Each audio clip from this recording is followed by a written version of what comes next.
មុននឹងយកឈ្នះចិត្តអ្នកដទៃបានហើយមុននឹងបន្ទន់ចិត្តនរណាម្នាក់បានរឿងដំបូងដែលអ្នកចាំបាច់ត្រូវតែសិក្សានិងវឹកហាត់នោះគឺសិល្បៈក្នុងការនិយាយបើទោះបីជាអ្នកនឹងនិយាយនៅទីកន្លែងណាក៏ដោយចុះការនិយាយឲ្យបានពូកែនិងឲ្យបានផលជារឿងសំខាន់ដូច្នេះអ្នកចាំបាច់ត្រូវតែសិក្សាពីតិចនិចឲ្យបានមុតស្រួចទើបបានបន្តិចទៀតនេះខ្ញុំនឹងរៀបរាប់ពីវិធីនិយាយយ៉ាងមានសិល្បៈឲ្យអ្នកទាំងអស់គ្នាស្ដាប់បើសិនជាអ្នកនិយាយបានល្អនិងមានសិល្បៈនោះជឿថាអ្វីៗគ្រប់យ៉ាងមើលទៅដូចជាដើរទៅមុខយ៉ាងរលូនមិនថាជាការកសាងមិត្តឬទូនាទីការងារនោះទេអ្វីដែលសំខាន់គឺអាចយកឈ្នះចិត្តអ្នកដទៃ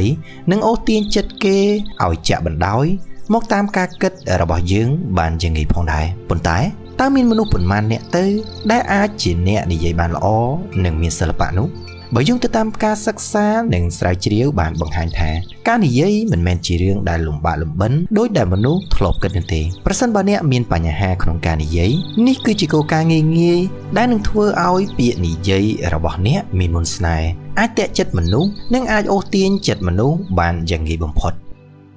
1និយាយជាមួយអ្នកណាត្រូវយកចិត្តទុកដាក់ជាមួយអ្នកនោះសាកគិតលមើលថាប្រសិនបើអ្នកកំពុងតែនិយាយយ៉ាងតាំងចិត្តនិងយកចិត្តទុកដាក់ប៉ុន្តែគូសន្ទនារបស់អ្នកបែរជាបង្ហាញកិរិយា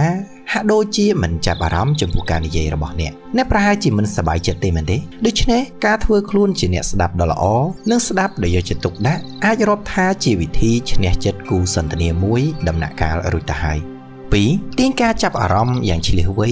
អំពីអ្នកស្ដាប់បើសិនជាអ្នកចង់ឲ្យគូសន្ទនារបស់អ្នកចាប់អារម្មណ៍ក្នុងរឿងដែលអ្នកនិយាយអ្នកត្រូវស្វែងរកវិធីសាស្ត្រក្នុងការនិយាយធ្វើយ៉ាងណាឲ្យមានការចាប់អារម្មណ៍ពីអ្នកស្ដាប់ឲ្យបានវិធីសាស្ត្រនោះគឺអ្នកត្រូវសម្រួលសំឡេងនិងអាកប្បកិរិយាយ៉ាងណាឲ្យស័ក្តិសមជាអ្នកនិយាយសិនអ្នកក៏បីសម្ដែងឲ្យស្រដៀងគ្នាទៅនឹងការឃោសនានៃការលក់ទំនិញអ្វីមួយដែរចូលធ្វើឲ្យគូសន្ទនាចាប់អារម្មណ៍ចំពោះពាក្យសម្ដីរបស់អ្នកគ្រប់ពាក្យដែលនិយាយចេញទៅឲ្យបាន3ប្រើភាសាអូសទាញអ្នកស្ដាប់ជាការពិតណាស់ដើម្បីឲ្យការនិយាយរបស់អ្នកបានល្អភាសាដែលអ្នកចាប់យកមកនិយាយគឺជារឿងសំខាន់ដែលអ្នកត្រូវតែគិតនៅពេលដែលអ្នកនិយាយឲ្យនរណាម្នាក់ស្ដាប់សូមមេត្តាកុំប្រើភាសាឬពាក្យដែលអ្នកស្ដាប់ពិបាកយល់និងពិបាកចាប់បានជាដាច់ខាតព្រោះគេអាចនឹងធុញទ្រាន់នឹងអ្នករហូតដល់ចង់ក្រោកចេញទាំងដែលអ្នកនៅនិយាយមិនទាន់ចប់នៅឡើយនោះលក្ខខណ្ឌនេះអ្នកចាំបាច់ត្រូវតែប្រុងប្រយ័ត្នឲ្យមែនទែនព្រោះបើមិនដូច្នោះទេការនិយាយរបស់អ្នកនឹងអស់ប្រជាប្រិយភាពទាំងដែលអ្នកនៅមិនទាន់ឈានទៅដល់រឿងដែលអ្នកត្រូវការផង4ទីអ្នកស្ដាប់ដោយប្រុងប្រយ័ត្នការនិយាយគ្នាដោយបើកចំហត្រង់ទៅត្រង់មកនឹងធ្វើឲ្យគូសន្ទនាទុកចិត្តចំពោះអ្នកបើគូសន្ទនាជាមនុស្សដែលយើងស្និទ្ធស្នាលផងនោះរឹតតែមិនត្រូវគិតទៅទៀតនឹងធ្វើឲ្យរឿងដែលយើងកំពុងតែនិយាយគ្នានោះពោពេញដោយភាពរស់រវើកសប្បាយរីករាយក៏គិតកក្រែងតែប្រសិនបើគូសន្ទនាមិនមែនជាមនុស្សដែលធ្លាប់ស្គាល់គ្នាឬអាចជាមនុស្សដែលទើបនឹងស្គាល់យើងត្រូវនិយាយយ៉ាងប្រុងប្រយ័ត្នបន្តិចទៅបានមិនត្រូវនាំរឿងផ្ទាល់ខ្លួនទៅនិយាយបើកកកាយឲ្យច្រើនពេកនោះទេព្រោះយើងមិនស្គាល់គេប្រកាសថាតើគេគិតយ៉ាងណាចំពោះយើងឡើយបើសិនយើងនិយាយមិនមានការប្រុងប្រយ័ត្នទេគេអាចនឹងសើចចំអកដាក់យើងមើលងាយយើងឬមិនក្រែងចិត្តចំពោះយើងក៏អាចថាបានដែរត្រង់នេះក៏ត្រូវប្រុងប្រយ័ត្នឲ្យមែនទែនដែរ5សាងភាពស្និទ្ធស្នាលជាមួយអ្នកស្ដាប់ទើបទាញចិត្តបានការនិយាយគ្នាប្រហែលជាអាចជាមានការធុញទ្រាន់និងសាបដូចជាសម្លសាបមិនដាក់ទឹកត្រីដូច្នោះដែរបើសិនជាការនិយាយគ្នានោះអ្នកផ្ដោតទៅលើអ្នកច្រើនជាងអ្នកដែលកំពុងស្ដាប់អ្នកនិយាយនោះការនិយាយអាចនឹងសប្បាយឬពោពេញទៅដោយរសជាតិទៅបានលកឹកណាតែមានភាពស្និទ្ធស្នាលភាពស្និទ្ធស្នាលនេះប្រៀបបាននឹងស៊ីម៉ង់ផ្សារភ្ជាប់រវាងអ្នកនិយាយនិងអ្នកស្ដាប់បើអ្នកចង់អូសទាញគូសន្ទនារបស់អ្នកភាពស្និទ្ធស្នាលគឺជារឿងសំខាន់មិនអាចខ្វះបានសូមចងចាំថាត្រូវតែរក្សាភាពស្និទ្ធស្នាលមុននឹងអូសទាញនរណាម្នាក់6និយាយរឿងដែលគូសន្ទនាអ្នកចាប់អារម្មណ៍បើសិនចង់ក្លាយជាអ្នកនិយាយដ៏ពូកែនិងចង់ឲ្យគូសន្ទនាតាំងចិត្តស្ដាប់អ្នកនិងចង់ឲ្យការសន្ទនាពោពេញទៅដោយរសជាតិនោះសូមអ្នកចាំឲ្យជាក់ក្នុងចិត្តថារឿងដែលអ្នកនាំមកនិយាយនោះចាំបាច់ជារឿងដែលគូសន្ទនារបស់អ្នកចូលចិត្តនិងចាប់អារម្មណ៍ផងដែរបើសិនជាអ្នកនាំរឿងដែលគូសន្ទនារបស់អ្នកមិនចាប់អារម្មណ៍ទេនោះពេលដែលអ្នកនិយាយនឹងមានអារម្មណ៍ថាអ្នកកំពុងតែនិយាយម្នាក់ឯងដូចជាមនុស្សឈួតមិនខុសគ្នាឡើយព្រោះគូសន្ទនារបស់អ្នកគេគឺជាមនុស្សក ឬមិនអញ្ចឹងទេនឹងធ្វើអាកប្បកិរិយារំខានអ្នកពេញទំហឹងតែម្ដងអ្នកក៏ប្រហែលជាមិនត្រូវការដូច្នោះដែរដូច្នេះត្រង់នេះអ្នកត្រូវតែចងចាំឲ្យស្ទាត់បើអ្នកភ្លេចវានឹងនាំឲ្យអ្នកបានតែភាពអាម៉ាស់តែប៉ុណ្ណោះសម្រាប់ជីវិតរបស់អ្នក 7 ត្រូវមានហេតុផលនិងត្រូវធ្វើចិត្តឲ្យទូលាយកាលដែលយើងជាមនុស្សមានហេតុផលនិងធ្វើចិត្តឲ្យទូលាយនឹងធ្វើឲ្យការសន្ទនាប្រព្រឹត្តទៅបានយ៉ាងរលូននិងបានលទ្ធផលល្អពីការសន្ទនានោះបើសិនជាយើងជាមនុស្សគ្មានហេតុផលនិងចិត្តចង្អៀតវាមិនត្រឹមតែធ្វើឲ្យយើងមិនសមដោយប្រាថ្នាទេយើងអាចនឹងទទួលបានសត្រូវមកច្រើនឡើងក៏ថាបានដែរការវែកញែកនិងការជជែកគ្នាយ៉ាងតឹងសរសៃកក៏ប្រហែលជានឹងកើតមានឡើងដែលនេះនឹងញ៉ាំងឲ្យយើងក្តៅក្រហាយនៅពេលក្រោយបើសិនជាសំណាងអាក្រក់ក៏អាចនឹងក្តៅក្រហាយចិត្តជាមួយនឹងខ្លួនឯងយូរយារទៀតផងដូច្នេះត្រូវតែគិតឲ្យបានល្អនិងហ្មត់ចត់ព្រោះបំណងនៃការសន្ទនាដើម្បីសាងមិត្តភាពឲ្យបានច្រើនជាជាងការសាងសត្រូវហើយវាក៏មិនមែនដើម្បីសាងភាពក្តៅក្រហាយឲ្យដល់ខ្លួនយើងនោះដែរ 8 ផ្ដល់កិត្តិយសចំពោះទស្សនៈរបស់គូសន្ទនានៅពេលយើងនិយាយជាមួយនឹងនរណាម្នាក់យើងត្រូវដឹងពីចំណុចដែលត្រូវផ្ដល់កិត្តិយសនិងការគោរពក្នុងការគិតរបស់ពួកគេជាក់ស្ដែងបើសិនជាយើងមិនយល់ស្របនឹងពាក្យសម្ដីឬការគិតឃើញរបស់គូសន្ទនាយើងទេយើងអាចនឹងជំទាស់ឡើងបានប៉ុន្តែត្រូវជំទាស់ដោយសុភាពមិនត្រូវប្រើកិរិយាគ្មានមារយាទនោះទេហើយអ្វីដែលសំខាន់ជាងនេះទៅទៀតនោះគឺត្រូវចងចាំថាមនុស្សម្នាក់មានសិទ្ធិក្នុងការគិតហើយវាក៏មិនត្រូវបានវាយប្រហារនិងមើលងាយពីបុគ្គលណាម្នាក់ដែរយើងមិនគួរគិតមកសរុបថាការគិតរបស់ខ្លួនឯងត្រឹមត្រូវតែម្ខាងនោះទេការនិយាយគ្នាអាចនឹងមានរឿងល្អៗកើតឡើងបានលុះត្រាតែយើងចេះទទួលស្គាល់ការគិតរបស់អ្នកដទៃដើម្បីឲ្យយើងអាចនាំមកនៅការត្រេះរិះគិតដល់ហេតុផលរបស់មនុស្សម្នាក់ហើយយើងក៏នឹងបានការចេះដឹងបន្ថែមទៀតពីអ្វីដែលមិនធ្លាប់ស្គាល់មិនធ្លាប់ដឹងនិងមិនធ្លាប់ធ្វើពីមុនមកហើយវានឹងធ្វើឲ្យជីវិតរបស់យើងកាន់តែមានភាពរីកចម្រើនបន្ថែមទៀត 9 សុភាពទន់ភ្លន់និងគូសន្ទនាវិធីនាំឲ្យការនិយាយបានល្អ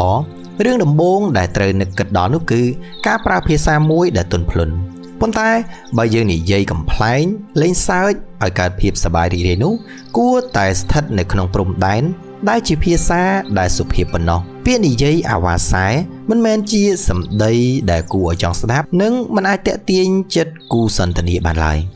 10 ត្រូវមានភាពឆ្លៀសវៃ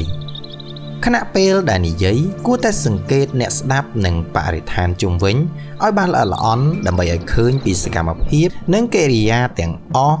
របស់អ្នកស្ដាប់នោះអ្នកនឹងអាចអូសទាញការចាប់អារម្មណ៍ពីអ្នកស្ដាប់បានត្រូវចំណុច 11 ទំនាក់ទំនងតាមក្រសែភ្នែកការសាងសម្ព័ន្ធភាពជាមួយអ្នកស្ដាប់តាមរយៈខ្សែភ្នែករបស់អ្នកខណៈពេលនិយាយនោះគឺជាផ្នែកមួយសំខាន់ណាស់ប្រសិនបើអ្នកឱនមុខចុះឬនិយាយឬខ្សែភ្នែកសម្លឹងមើលមិនដឹងទៅជាខាងណាខាងណីនោះអ្នកកំពុងតែធ្វើឲ្យអ្នកស្ដាប់អស់ជំនឿលើការនិយាយរបស់អ្នកហើយអ្នកប្រហែលជាមិនត្រូវការយ៉ាងនេះទេមែនទេបើអ្នកចង់អូសទាញការចាប់អារម្មណ៍និងចង់ឲ្យគេតាំងចិត្តស្ដាប់រឿងដែលអ្នកកំពុងតែនិយាយនោះចូលកុំយកភ្នែករបស់អ្នកសម្លឹងមើលអ្វីផ្សេងក្រៅពីអ្នកស្ដាប់ឡើយ 12 ជៀសវាងការឆ្លោះប្រកែកគ្នាជាមួយគូសន្ទនាបើអ្នកចង់ឈ្នះចិត្តមនុស្សរឿងដែលសំខាន់ដែលអ្នកត្រូវទុកឲ្យល្អនោះគឺកុំឆ្លោះប្រកែកជាមួយនឹងគេឲ្យសោះសូម្បីតែរឿងរ៉ាវខ្លះដែលគេនិយាយចេញមកអ្នកមិនយល់ស្របឬជាពាក្យដែលនិយាយចេញមកខុសយ៉ាងណាក៏ដោយអ្នកគួរតែបណ្ដោយឲ្យគេនិយាយដល់ចប់សិនក្រោយមកអ្នកគួរនិយាយឡើងវិញក្នុងលំនាំបែបប្រឹក្សាជាមួយគេជាងនេះទៅទៀតអ្នកត្រូវតែប្រើសំឡេងសុភាពរាបសារនិងធ្វើចិត្តឲ្យត្រជាក់ក្រោយមកចាប់ផ្ដើមនិយាយដោយហេតុផលដែលអ្នកចង់ទាញគេមកសូមធានាថាគេនឹងសេចក្ដីគិតពាក្យសម្ដីរបស់អ្នកតែវាមិនប្រកាសថាគេអាចនឹងបណ្ដោយមកតាមការគិតរបស់អ្នកទេប៉ុន្តែបើអ្នកមានហេតុផលដ៏មុតស្រួចនោះនឹងអាចមានប្រសិទ្ធភាពមិនធម្មតាទេក្នុងយុទ្ធសាស្ត្រនេះ 13 លើកឧទាហរណ៍មកបកស្រាយវិធីនិយាយដ៏ល្អអ្នកត្រូវតែធ្វើឲ្យអ្នកស្ដាប់មើលឃើញរូបភាពតាមរយៈឧទាហរណ៍ឲ្យគេមើលឃើញទៅដូចជារឿងមួយដែលមានរូបភាពច្បាស់លាស់ប៉ុន្តែការលើកឧទាហរណ៍មកនិយាយនោះអ្នកនិយាយក៏ត្រូវដឹងដល់ចំណុចរបស់អ្នកស្ដាប់ដែរដែលតែងតែមានភាពខុសប្លែកគ្នាក្នុងផ្នែកសតិបញ្ញា និងក្នុងការយល់ដឹងរបស់ពួកគេម្នាក់ៗដែរដូច្នេះក្នុងការលើកឧទាហរណ៍អ្នកត្រូវតែគិតដល់អ្នកស្ដាប់របស់អ្នកថាតើពួកគេគឺជានរណាហើយការលើកឧទាហរណ៍នោះក៏ត្រូវនៅក្នុងលំដាប់ដែលពួកគេអាចចាប់បាននិងយល់បានផងដែរមិនមែនចេះតែលើកឧទាហរណ៍មកនៅក្នុងរឿងដែលគេពិបាកយល់នោះទេបើអ្នកមិនធ្វើយ៉ាងនេះទេការនិយាយរបស់អ្នកនឹងរលំរលាយព្រោះក្រៅពីមិនអាចឈ្នះចិត្តអ្នកស្ដាប់បានហើយគេអាចនឹងនិយាយនិន្ទាអ្នកនៅពីក្រោយខ្នងថែមទៀតផង14យល់ឲ្យដល់ការគិតរបស់អ្នកស្ដាប់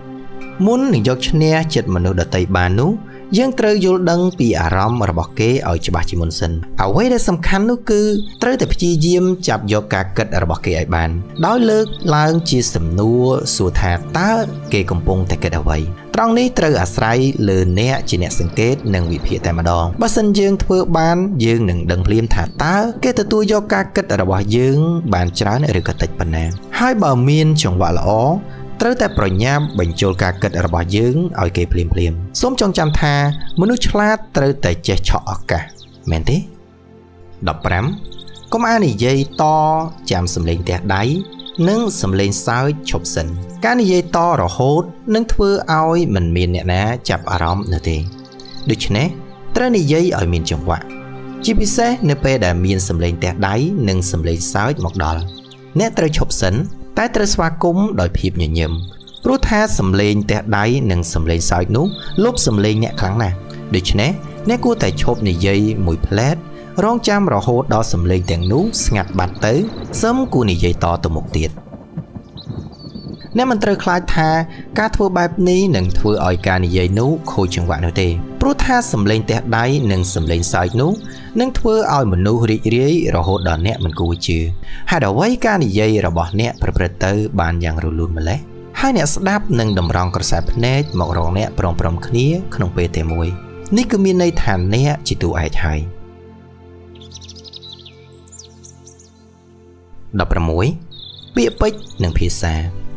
សំនួនភាសានិងពាក្យពេចន៍គឺជារឿងត្រូវគិតដល់ជាចាំបាច់ព្រោះវាជារឿងសំខាន់ក្នុងការនិយាយឲ្យមានសិល្បៈសំនួនភាសានិងពាក្យពេចន៍ដែលពោរពេញទៅដោយទម្ងន់កើតឡើងមកពីភាពជឿជាក់និងជាគ្រឿងជំរុញអ្នកស្ដាប់ឲ្យស្របតាមការគិតរបស់អ្នកបានមួយវិញទៀតបើសិនអ្នកចង់ឲ្យអ្នកស្ដាប់ចូលចិត្តការនិយាយរបស់អ្នកចាំបាច់ត្រូវតែប្រើសំនួនភាសានិងពាក្យពេចន៍ដែលអ្នកស្ដាប់ហើយយល់បានងាយសូមចងចាំថាអ្នកនិយាយមានភាពជឿជាក់លើខ្លួនឯងប៉ុណ្ណាអ្នកស្ដាប់ក៏មានភាពជឿជាក់លើខ្លួនអ្នកប៉ុណ្ណោះដែរ17ចំណុចចុងក្រោយការប្រើសំឡេងដ៏គួរចង់ស្ដាប់មានអ្នកខ្លះមានការចេះដឹងច្រើនរហូតដល់ថ្នាក់ជាបណ្ឌិតប៉ុន្តែពេលគេនិយាយចេញមកទោះជាគេនិយាយបានច្រើនប៉ុណ្ណាក៏ដោយក៏មិនអាចធ្វើឲ្យអ្នកស្ដាប់ស្ងប់ចិត្តនិងសប្បាយចិត្តបានដែរមូលហេតុចម្បងគឺគេមិនចេះប្រើសំឡេងនិយាយបានល្អគឺជាសំឡេងក្រឡឺទន់ភ្លន់មិនខ្ពស់ពេកក៏មិនទាបពេកដែរក្បោះក្បាយ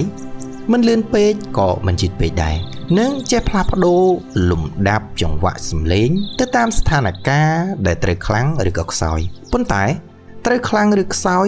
ក៏ត្រូវឲ្យត្រូវចំណុចដែរមិនមែនបបាច់បបោចរហូតធ្វើឲ្យអ្នកស្ដាប់ធុញទ្រាន់ព្រោះមិនច្បាស់លាស់ថាតើត្រង់ណាឬក៏ន័យណាដែលជាកន្លែងពិតឬក៏កន្លែងសំខាន់នោះទេនៅក្នុងការនិយាយសិល្បៈនៃការនិយាយគឺជារឿងសំខាន់មួយហើយប៉ុន្តែរឿងដែលសំខាន់បន្ទាប់ពីសិល្បៈនៃការនិយាយនោះគឺការនិយាយយ៉ាងណាឲ្យឈ្នះចិត្តគេខាងក្រោមនេះខ្ញុំនឹងណែនាំ4វិធីដើម្បីឲ្យអ្នកអាចមានវិធីនិយាយដើម្បីយកឈ្នះចិត្តអ្នកដទៃបាន1និយាយក្នុងរឿងដែលកំពុងស្ថិតនៅក្នុងការចាប់អារម្មណ៍ពីមនុស្សទូទៅបើវាជាព័ត៌មានទាន់ហេតុការណ៍ក្តៅហើយមនុស្សទូទៅក៏គិតថាវាជារឿងសំខាន់ដែរហើយគូសន្ទនារបស់អ្នកក៏ចាប់អារម្មណ៍ដូចគ្នានោះអ្នកត្រូវតែចាប់ផ្ដើមនិយាយភ្លាមការនិយាយបែបនេះនឹងបើកផ្លូវឲ្យគូសន្ទនារបស់អ្នកបានសម្ដែងនៃការគិតតាក់ទងនឹងរឿងព័ត៌មាននោះដែរហើយការសន្ទនារបស់អ្នកនឹងចេញជារសជាតិមួយរំពេចសូមធានាជូនប៉ុន្តែចេញរសជាតិបានប៉ុណ្ណានោះគឺអាស្រ័យទៅលើខ្លួនរបស់អ្នកប៉ុណ្ណោះថាតើអ្នកនឹងគ្រប់គ្រងការសន្ទនានោះឲ្យរលូនបានតិចឬក៏ច្រើនតិចនិចនេះសូម្បីតែអ្នកទៅនឹងជួបមនុស្សដំបូងក៏អាចយកមកធ្វើជារឿងសន្ទនាគ្នាបានដែរ2និយាយដល់រឿងការងារចំណុចនេះសូមចាំទុកថាអ្នកត្រូវតែជឿជាក់លើការចេះដឹងពិតៗ ក្នុងរឿងការងារដែលអ្នកនឹងលើកឡើងមកនិយាយប្រាប់គេនោះហើយអ្នកក៏ត្រូវតែដឹងឲ្យច្បាស់ដែលថាការងារដែលអ្នកកំពុងតែនិយាយនោះគូសន្ទនារបស់អ្នកក៏កំពុងតែចាប់អារម្មណ៍ដែរបើអ្នកធ្វើយ៉ាងនេះបានការនិយាយរបស់អ្នកនឹងពោពេញទៅដោយបរិយាកាសជាមិត្តភាពព្រោះគូសន្ទនាអាចនិយាយជាមួយអ្នកយ៉ាងសប្បាយចិត្តជឿទេថាក្រោយពីនោះមកគ្រប់រឿងគ្រប់រ៉ាវផ្សេងៗនឹងคล้ายជាចំណងជើងក្នុងការសន្ទនាបានទាំងអស់វាហាក់បីដូចជាអ្នកបានស្គាល់គេយូរយារណាស់មកហើយអញ្ចឹង 3. និយាយដល់ថ្ងៃទំនេរវិធីនិយាយដើម្បីឲ្យគូសន្ទនាស្លងចិត្តរហូតដល់ផ្លេចបាយផ្លេចទឹកបាននោះគឺការនិយាយក្នុងរឿងដែលគេចូលចិត្តជាក់ស្ដែងឧបមាថាបើយើងដឹងថាគេចូលចិត្តកីឡាវាយកូនគោលអ្នកត្រូវលើកយករឿងនេះមកនិយាយភ្លាមខ្ញុំសូមធានាថាគេនឹងពេញចិត្តហើយគេនឹងនិយាយជាមួយយើងយ៉ាងអណ្ដែតអណ្ដូងគ្រាចុងក្រោយអ្នកអាចនិយាយស្នើថាថ្ងៃណាទំនេរយើងនឹងទៅលេងវាយកូនគោលទាំងអស់គ្នាបានទេជឿទៅគេមិនហ៊ានបដិសេធនឹងអ្នកទេ 4. និយាយរឿងកំប្លុកកំប្លែងការនិយាយដែលគួរឲ្យអស់សំណើចគឺជារឿងមួយសមរម្យសម្រាប់មនុស្សដែលទើបនឹងស្គាល់គ្នាថ្មីព្រោះវានឹងធ្វើឲ្យក្រុមមួយទៀតចាប់អារម្មណ៍បានយ៉ាងងាយជាងមុនប៉ុន្តែគួរប្រុងប្រយ័ត្នរឿងកំប្លុកកំប្លែងនោះកុំទៅសាងភាពរំខានឬធ្វើឲ្យខូចអារម្មណ៍ដល់អ្នកដទៃដាច់ខាតសូមចងចាំថាកុំទៅនិយាយរឿងកំប្លុកកំប្លែងបែបលាមកលេបខាយឲ្យសោះព្រោះជំនួសឲ្យការចាប់អារម្មណ៍គេអាចនឹងកើតមានអារម្មណ៍ធុញទ្រាន់អ្នកក៏ថាបានដែរដូច្នេះសូមរើសតែរឿងណាដែលនិយាយចេញទៅហើយអាចសាងអារម្មណ៍ល្អបានកំប្លុកកំប្លែងតែមានភាពរំទុំភាពជាអ្នកនិយាយដ៏ល្អក្រៅពីនិយាយដោយសុភាពអ្នកក៏ត្រូវធ្វើជាអ្នកស្ដាប់ដ៏ពូកែផងដែរកុំពើតតែពីការនិយាយរហូតមិនឲ្យឱកាសដល់គូសន្ទនារបស់អ្នកផងនោះព្រោះវានឹងធ្វើឲ្យគូសន្ទនារបស់អ្នកធុញទ្រាន់រហូតដល់ចង់គេចមុខចេញនៅពេលដែលគេនិយាយត្រូវតែតាំងចិត្តស្ដាប់ដើម្បីឲ្យគេមានអារម្មណ៍ថាអ្នកចាប់អារម្មណ៍លើគេពិតៗហើយរឿងសំខាន់កុំស្ដាប់រហូតដល់ភ្លេចខ្លួនឬធុញទ្រាន់ឡើយអ្នកក៏គប្បីជជែកនិងសាកសួរគូសន្ទនារបស់អ្នកផងដែរមិនមែនអង្គុយស្ដាប់តែម្យ៉ាងនោះទេត្រូវតែសួរគេខ្លះផងដើម្បីបង្ហាញចេញពីការចាប់អារម្មណ៍ក្នុងរឿងដែលគេនិយាយគេនឹងពេញចិត្តអ្នកនៅទីបំផុតចំណុចនេះអ្នកនឹងឈ្នះចិត្តគូសន្ទនាបានហើយការអូសទាញគេឲ្យបណ្ដោយតាមការគិតរបស់អ្នកនោះវាមិនលំបាកនោះទេ